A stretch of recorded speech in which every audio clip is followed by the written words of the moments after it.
And we're live. Good afternoon, book fans. Welcome back to Comics in 5 Minutes, second time in the day.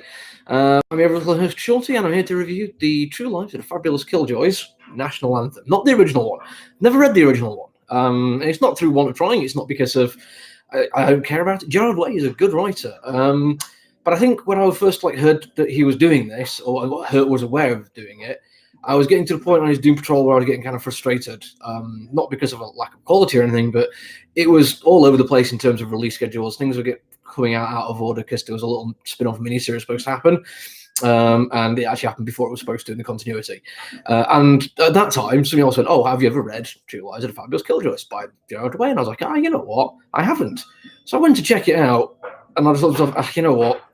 Doom Patrol's kind of put me on a bit of a downer at the moment. And it shouldn't do. It really shouldn't, because Gerard Way is an absolutely brilliant writer.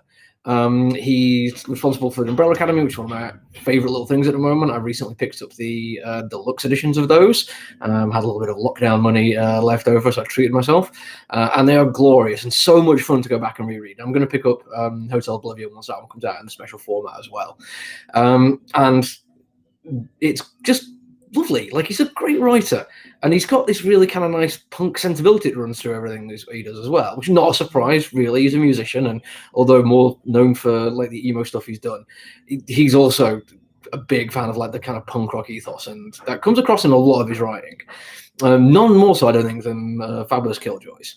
And I'm not entirely sure if this is on its run throughout the entire run. As I say, I've not read the early stuff, but from page one, you get a sense of the fact that the way the art is portraying as well. It is something quite special, and it's kind of odd and unusual. And under his face there, you can see from the way those colours are used and the little odd line running there, which is the light coming through from somewhere else. That's just the attention to detail is great, but it still looks grungy.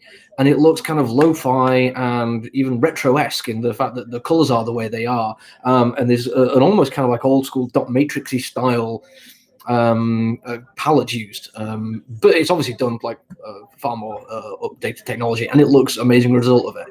But the more you start paying attention, the more you see the detailing on the lines. By the way, the artwork, I should tell you who that is. Leonardo Romero. Oh, and also there's a second person writing it, Sean Simon. I don't know who they are, but I had to actually spot that and be like, oh, I would have had no idea, because Gerard Way's DNA is all over this. I think if I didn't know this was a Gerard Way comic book and somebody put it in front of me, having read his Doom Patrol and having read his Umbrella Academy, I would have just thought, is this guy just trying to copy Gerard Way?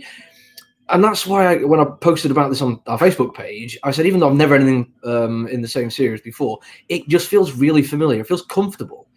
And I don't mean that in a bad way, predictable or anything like that, because it's kind of crazy and out there, and it's got a lot of stuff which I don't know what's going on, and I'm trying to follow it and pick it up, but it all just feels so Gerard Way it's untrue.